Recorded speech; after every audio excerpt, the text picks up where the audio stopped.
Welcome to a little bonus episode from ABA Inside Track. This summer, we were fortunate to attend the Contemporary and Compassionate Approaches to Support Individuals with IDD Conference, or the Compassionate Care Conference. And that was hosted by Upstate Caring Partners up in Utica, New York. We were really excited to get to go. We were invited by Dr. Eric Jacobson and his team to do some events with them. We did some ABA trivia the night before the conference started. And then we also were very fortunate to host a panel with some friends of the show, as well as some new hopeful friends to the show on creating cultural shifts in behavior analysis. We got to listen to some great answers from Megan Miller, Natalie Williams-Awadea, Mary Jane Weiss, Ditu Rajaraman, and Hillary Laney, who are our panel participants. We also got to say hi to a couple friends we hadn't seen in a while.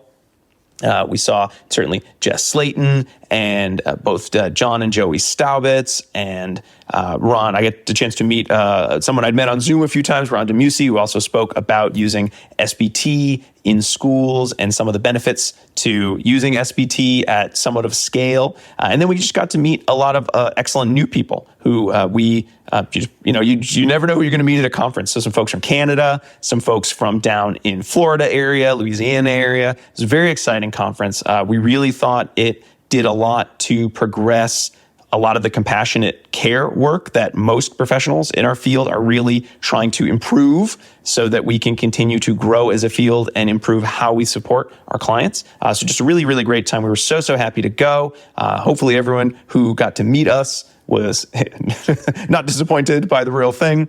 But what you're going to hear next are some of the posters. One of the things we like to do when we go to conferences is chat with folks who are doing posters, because I think it's a great way to sort of get some good pre-studies or smaller studies or some kind of boots on the ground work by practitioners as well as researchers as to what extensions we can do to many of the practices from our field.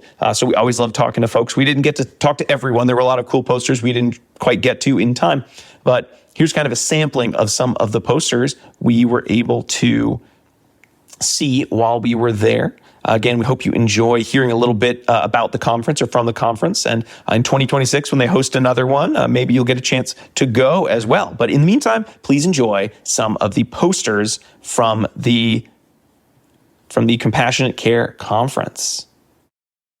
All right, I am here with Victoria Beeman at the Compassionate Care Conference.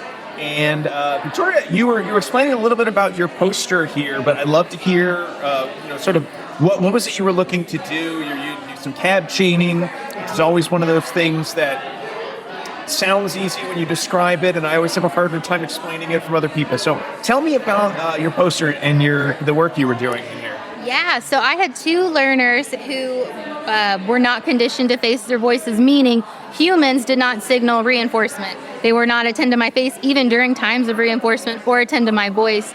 So I had tried the traditional way of conditioning faces and voices through stimulus pairing. I had been unsuccessful. So I was looking at PFA SBT as a tool to kind of help rebuild that relationship. So I had two learners, both pre-listeners, one pre-speaker, one emerging speaker, and I was running the observing response probe, which is looking at in the environment, will you attend to my face, will you attend to my voice? And so when I originally started, I was looking at my learners' scores. They needed a 45 out of 50 to show me that we were reinforcing, and we were getting 12 out of 50 and 6 out of 50. So we went through, I tried the traditional ways, it did not work. I also like to put this caveat in, I know better now, I do better now, so my PFA SBT would be way cooler now, but I did it. I worked a lot on academic cabs, which I wouldn't do necessarily now, but through it, we see an increase in our learners attending to our face and voices in a non-instructional setting with both of my technicians, and only one of them was running SBT with them. So at the end of it, we were able to get condition reinforcement for voices with books, and we ended one of my learners at about 40 out of 50 and then about 30 out of 50. But if you look at the data, which y'all can't see, but there's a huge jump between selecting out faces and voices before I did PFA SBT and then after. And yeah, that was really good. And they both really liked doing the cabs. We were empowering their language. We were building our relationship with them. One of my learners developed generalized matching, generalized gross motor imitation under the correct contingency, and one developed a coax. So those are my favorite caps, the one where it's like, I didn't really plan for this, and then it magically happened. Ta-da! Yeah, ta-da! And because now I would definitely target face and voice conditioning in the cast. As a branch, Yeah, right? as a branch. Okay. But I did it at the end. But I also took data from the parents. So I had them we picked the most important ones for them for the observing response probe. And then I ran post-caregiver scores and my scores. And we saw some stuff kind of carry over. That's nice. Good to keep the parents in there. Yeah, they really liked it. It was. They were like, he's looking at us. We're talking to him, and he's responding. He's just looking at us. I thought, I love that. Oh, it was right. so That's good. going to be so key for parents. So much social validity. Excellent. I do appreciate too. I know it's hard to get in a poster. I do appreciate your lessons learned. Oh, do it thank you. again. Would have done this because Yeah. it's hard to have your textual kind of cues with that. You don't have a lot of space. So thank you for sharing that as well. Thank you so much. So I'm talking with Tara Hyatt and about her poster, Adapting to Change. I see you did a change from one curriculum to using EFL recently. We're fans of EFL. We're really excited to hear about it. So I'd love to kind of hear about your poster and sort of what you did. So we looked at how they're essential for living, the Essential 8 scores, and the BHI scores, the Behavioral Health Index, how those scores increased when we went from more academic to more vocational, the EFL skills. So when we made that change, we did more events in the classroom. So stocking and prepping the cafeteria in the morning, having a coffee cart, doing laundry, gardening. The kids go grocery shopping for meals that they want to prep, and then they do cooking groups. And we had a lot of buy-in from the staff because it made the day go by quicker. The students were active. The students enjoyed it. They loved going grocery shopping. They loved the cooking groups. And it was really interesting to look at how the Essential 8, those skills of waiting, accepting no, making requests, and tolerating health and safety, how all of those, we incorporated those skills into the events. And we saw an increase in all of their averages and the BHI skills. So it was really interesting. Yeah, I feel like that's one of those big questions when people kind of hear about EFL of like, well, how are they going to work on their IEP objectives, which we wrote based on their, the students' hatred of traditional, pioneer school curriculum that we are making everyone do.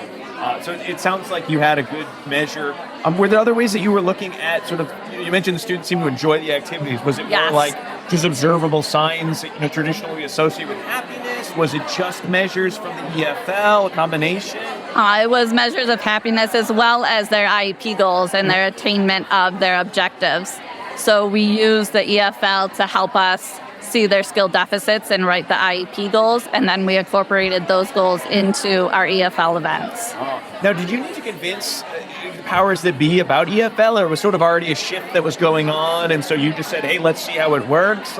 It was a shift that admin brought in, and teachers adapted to it. I think once they saw the skills you could work on and the different activities you could do in the classroom that students enjoy, people were willing to make that shift. Okay, good. Now, where were you? Were you like gung-ho EFL, or were you one of the skeptics who was like, I got to do a poster to make sure this works before I'm really on board?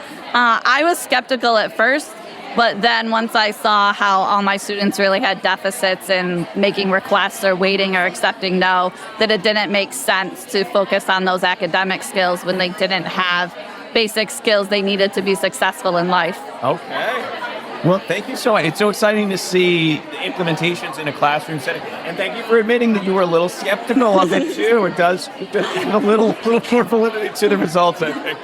Thank you. Thank you.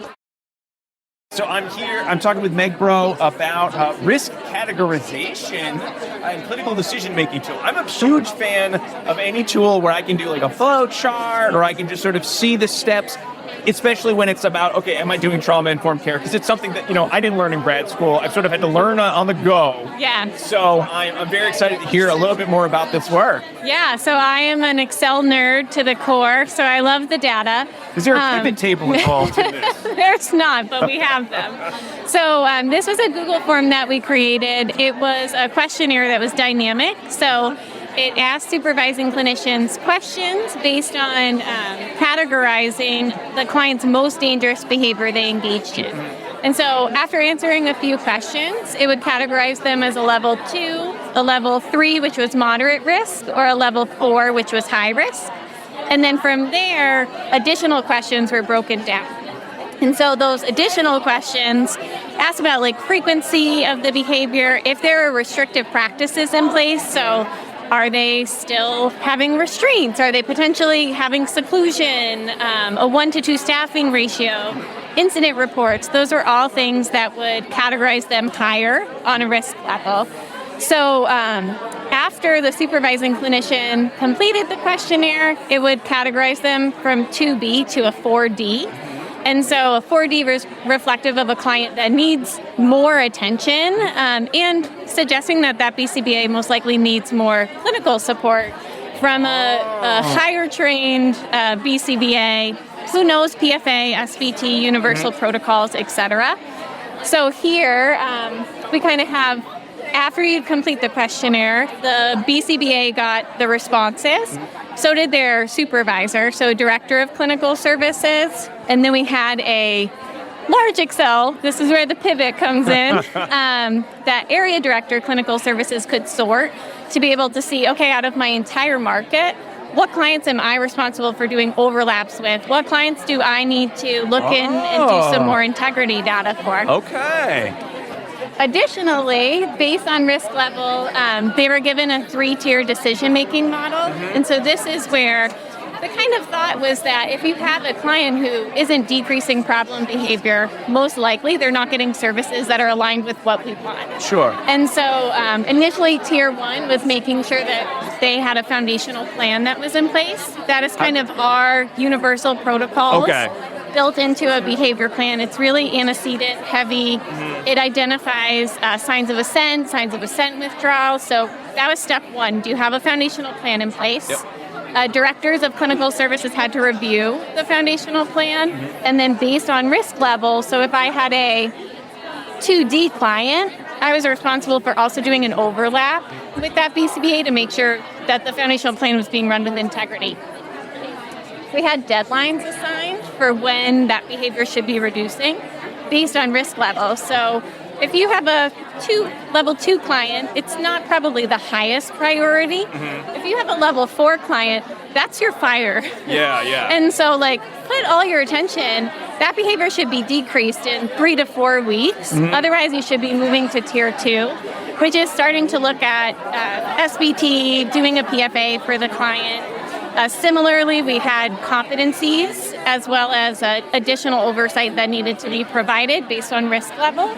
And then if that behavior reduction goal wasn't met, you'd move to additional complex case consults. Gotcha. Okay. Now, were you mostly seeing this as a means of safety for the client? Was there a part of you that was thinking there's going to be organizations that want this to talk about funding, or that didn't come up? So I actually selfishly wanted this. As a director, I think a lot of times I'll have BCBAs that I'll say, what clients do we need to talk about? And they're maybe really heavy focused on this challenging parent, or they're heavy focused on my technicians are implementing things. And so this gave us an opportunity to see, okay, what have you not been potentially reporting? Okay. And where can I identify that you might need more support? So if we had a BCBA, I'm in Massachusetts, we're a smaller market. Our Michigan market, our Arizona market, rather large. What you might see more so is one BCBA who had multiple 3 or 4 clients. And that would kind of suggest, are your people trained well in your foundational plan? Do I need to be overlapping with you more, supporting you more? And so that was really our goal, was being a good boss. You wanted to be a good, helpful boss. Not just tell people do better, or you're not making it work. You actually let's look at what the variables of relevance are. Okay, and I like that. How do we allocate our support based on something that has been predetermined and categorized, instead of more of a subjective measure of, okay, this is who I want you to see this week, and it's their best client because they want to show off. So that was kind of our goal. We've got some social validity data. This was from the director level. So we saw overall, I would say positive results. So you're seeing like an average of scoring 4 or 5, which was good. I would say anecdotally, I think people didn't use the action tool Excel spreadsheet as much as I would have loved, but they did reference it in their meetings. So I'll take that. So it's still going on? Are you making iterations on the overall plan for the future? Yeah, I think we're kind of learning as we go and getting feedback. My Excel spreadsheet was a little intense. Does it color code? I didn't ask you, Mick. Does it auto color code so people can see, oh, I better talk to the boss about this It one? had updated deadlines that were automatic, and I think that threw people for a loop a little bit.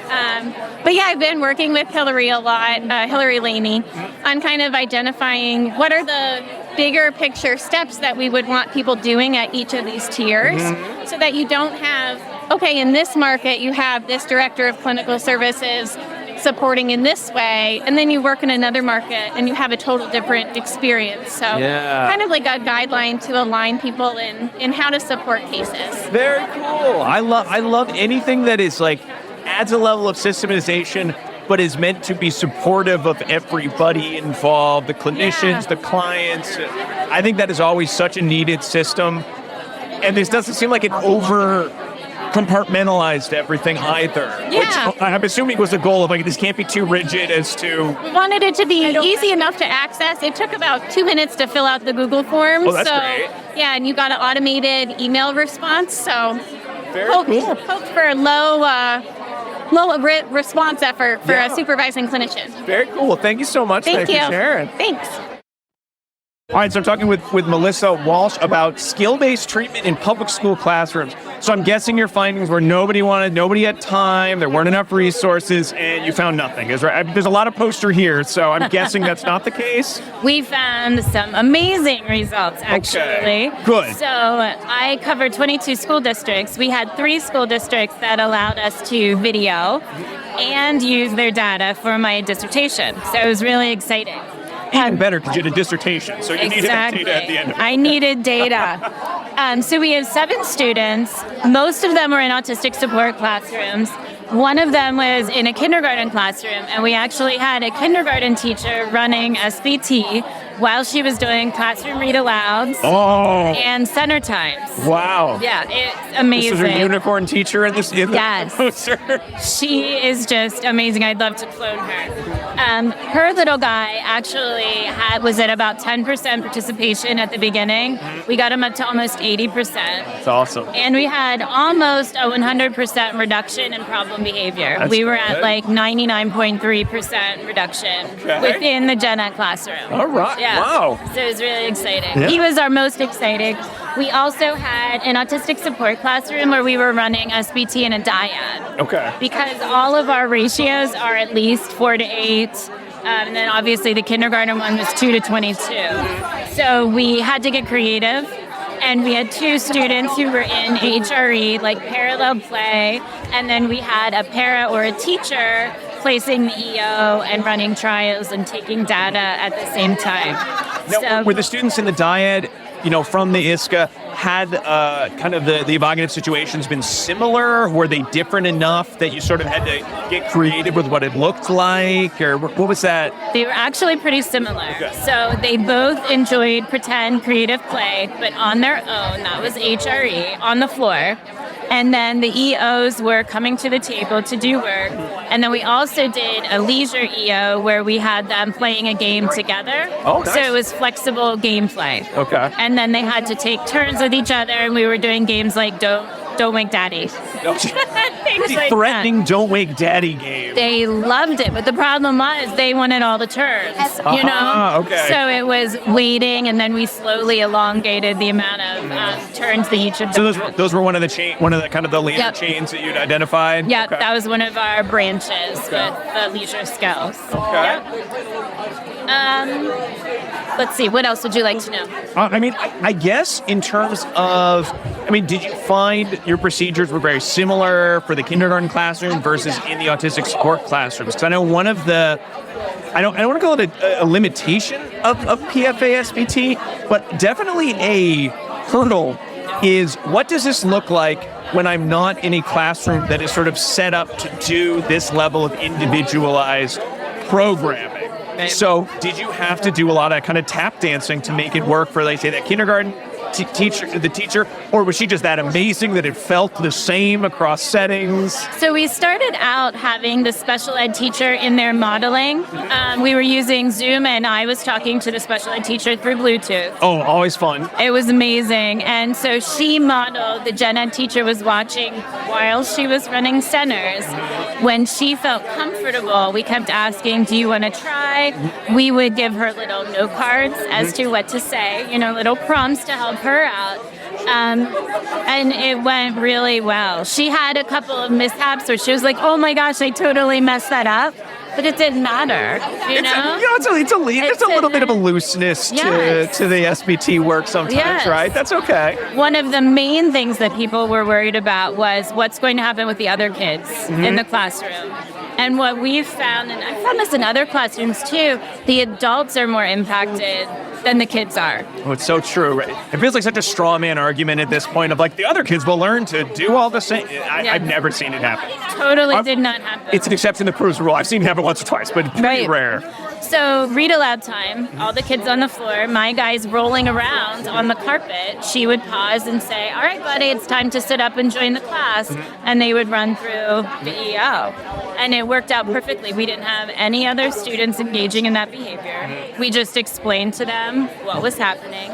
We had a couple little moms who would come over, and they would actually start trying to run trials with him. They were picking up on the language, and he was actually more likely to go with them and work with them in centers than the adults. Well, were you expecting that? I mean, no. What about social validity of, like, I'm seeing this and I like it, I'm going to be a part of it, even though no one has trained me in this procedure? We actually first tried to run it in the special ed classroom. We could not get this guy to HRE in the special ed classroom. He needed to be in gen ed. So that's how we started running it in gen ed, because he wanted particular friends with him. So that was really helpful. I find that often is kind of a good precursor of, I think, if you like the social reinforcement, then you're going to like a lot of what we're about to, present to you. You're going to see a lot of those assent actions from the student. Yes. Oh, so was anything kind of, looking forward, anything that you learned from this process that, okay, I'm doing SBT differently now because of the lessons I learned from this process? We learned so much. I think each student taught us something different. I learned to get really creative with HRE. One of our guys' HRE was in the hallway. We learned that for some guys it's in the gen ed classroom.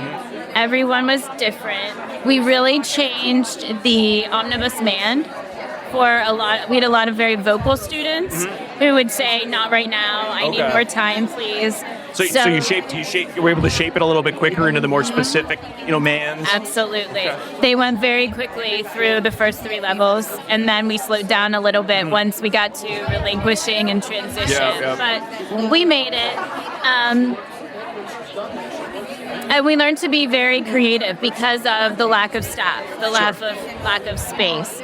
We had one kiddo we could not get to HRE, so we had him go shopping through classrooms. Oh, okay. So he would get to go on a walk throughout the school with a favorite staff member, and anything that he was interested in, we would either borrow or we would try to find something similar to take back to the classroom. So I'm curious, what was the procedure you used to get the school administration and all the teachers who may or may not know who is this person, who is this adult, to get everyone on board? Or was it one of those things that just happened rarely enough that everyone was too shocked to respond negatively? The classrooms that we went into were people that we knew it would be okay, and we had prefaced it with them.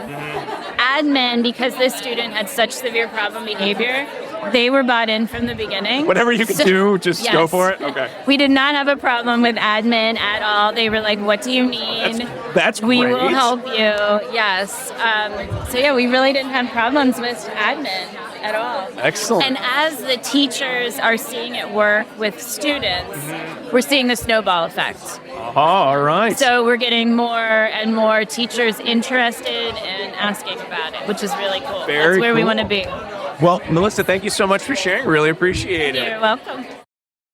I'm here talking with Hillary, who just did an amazing panel. Thanks. I was around for the panel. The panel itself was amazing. Thanks to you and your panelists. It was so good. but you were presenting on SBT and sociability and scaling. Yeah. Which is an issue that I don't want to say I have an issue with SBT around scaling, but I do find it to be something that is a big question. How do you you make scale this it? scale? Yeah. So you're gonna have Well, all the answers, I'm sure. Not on this poster. I have a presentation tomorrow talking about how to scale ascent-based care. Okay. Skill-based treatment is our tier 2. Wait, which time are you doing that? Second session. Okay, I think I'm gonna. We're not sure our departure time, but I know I saw it on there. And I was like, I hope Try we to can come. make it for that one. Skill-based treatment is our tier 2 intervention. It is not our tier 1 intervention, which is why it's more scalable. Okay. Our tier 1 intervention is actually our poster next to me, which is our foundational plan. Okay. But at Centria, we've done over 500 practical functional assessments, and that's that poster.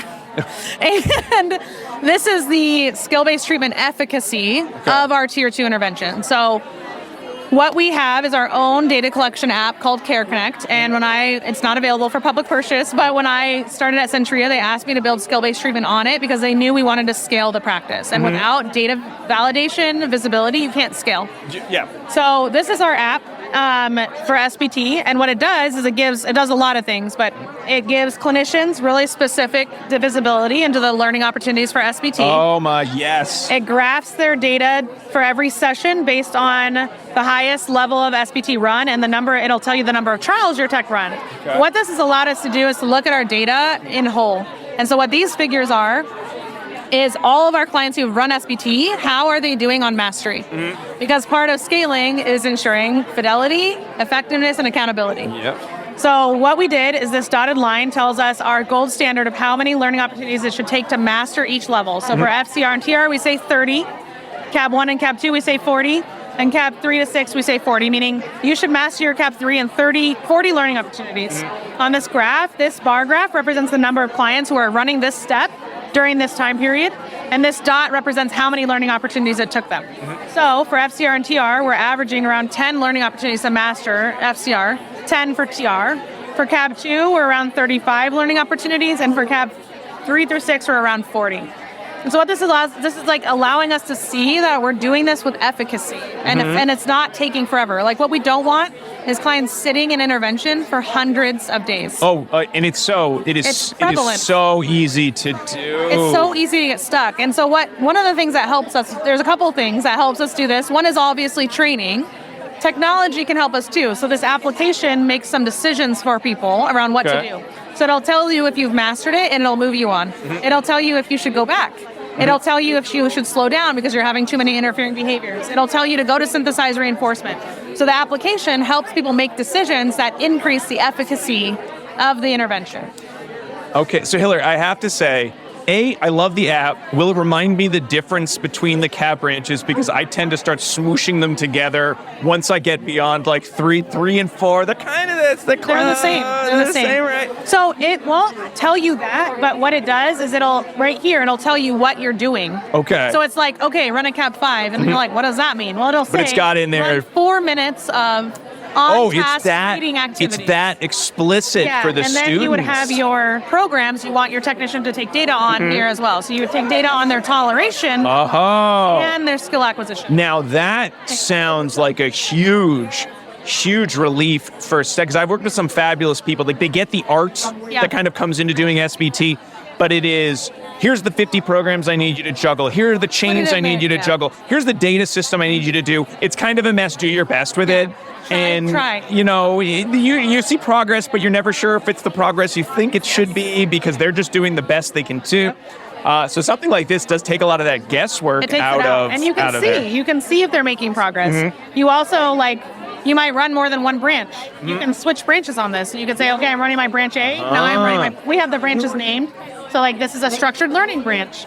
It tells them how many learning opportunities they've run, how many were right. Yeah. What they're supposed to be doing. This shows them where they should, this is saying you're going to run a CAB 5, but you're like, what does that mean? Well, you don't really have to worry about it because it'll tell you what to do here. I could use that. I start losing track of where my CABs are if I don't have my plan in front of me. So technology can support our efficacy and efficiency in our process. That's such a great use of it. Now, is there any fear that the staff will lose some of the artistry? flexibility, the artistry, because it becomes too prescriptive, and then we run into the same problems you ran into with like DTT is amazing. However, when all you do is teach 10 trials staff, in a here are row. the steps and go, they fail. Well, they don't fail. It's a failing of the training to remind them it doesn't always have to look this Agreed. way. You can add this. Or is it sort of one of those problems of like, let's worry about that a little later because we just need to scale this? No. It's not a problem to worry about later. It's a problem to think about now. I built this myself. This application, I designed Did you do the designing of it? the whole thing. No way. Yeah, this is my child. Oh my goodness. His name is Apple.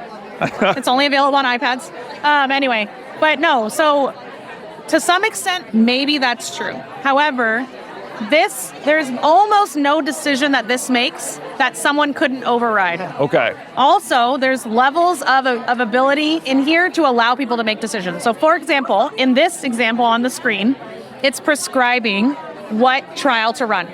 But let's say I've taught you how to do SBT and you have some artistry, I can let you select what you want to do. So I can build that in, right? Like I can build in within and across choice making for anyone running this. But in the beginning, I don't necessarily want that for someone who doesn't have the artistry. Sure. But I need to teach it to them and I need the technology to allow them to make those decisions, and it does. Okay. So like, for example, this will tell you, you've been in synthesized reinforcement too long, run a trial.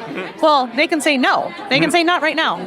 Or it'll say, hey, X, Y, and Z happen, do this. And they can say, no, I want to make a different decision. And it will allow them to do that. And what it also does is it graphs the decision they made. So as a supervisor, I can see, oh, they decided to do X. Oh, they decided to do Y. And so then I can kind of check your decision making even if I'm not there. Okay. So it still allows for artistry. You cannot have this skill-based treatment process without artistry. Yeah. The two are mutually exclusive. It is so very true. I do see you have social validity scores. do. They seem pretty good. they do, don't so they? everyone seemed happy. I mean, I would be surprised because I think most RBTs, when you're, I mean, I don't know if you have this experience when you're describing SBT, it's like they get the concept, but the idea of doing it, it's like, I've never done anything like this in my life, and I'm scared I'm going to fail, and the kid's going to get upset, and everyone's going to be mad at me. Yeah. Well, we maybe had that problem when we first started doing this process, but our entire organization has shifted towards this. So every supervisor is trained in this way, every technician, DCSs, everybody at this organization. So while maybe our technicians don't know how to do skill-based treatment, the tenets behind it, reinforcing severe problem behavior, focusing on ascent, HRE, ensuring baseline, all of that lives in our every service, which you can see in our next three posters. Like we have our tier 1 intervention is our foundational plan, which is not SBT, but it takes the beliefs behind it and puts them into place. Then we also have our technician training, which embeds all of that. So it really shouldn't be scary for our techs because it shouldn't be new. And I think that's what makes SBT scary, is it's like all of a sudden we're changing everything and everything's new. That's not true for us, so it's a different challenge. When it was new, sure, that was a hard thing. Yeah. Now, I'm curious, how did SBT fall into the tier 2 bucket? Because I've always seen, at least in like, you know, the public schools I've worked in, as SBT requires such a high level of individualization that it just invariably is a tier 3 system. Yeah. Maybe at best it's a tier 3 system run in a general education setting, but that's like the best you're going to do. Why is it categorized as tier 2 in this work? So our tier 1 is our foundational plan, which is like how we want all clients to be treated with dignity and respect at all times. What I'm going to talk about in my talk tomorrow, and I kind of talked about in the panel, is like we need to know what our desired outcomes are, right? It's like and to understand when to move our tiers, we need to know our goals. So if we're not achieving our goals with our foundational plan, we don't see any other step that we want our clinicians to take, because while it is intensive, it is scalable and repeatable in a way that most other behavior intervention plans are not. And so that makes it a more accessible tool for us. We can replicate it. We can set standards around it. We can track those standards, and we can make sure people are being held accountable to our expectations, which is not necessarily true with DROs, DRAs, DRIs, token economies, punishment, extinction, because they don't have this level of standardization around them. So that's what makes it our tier 2.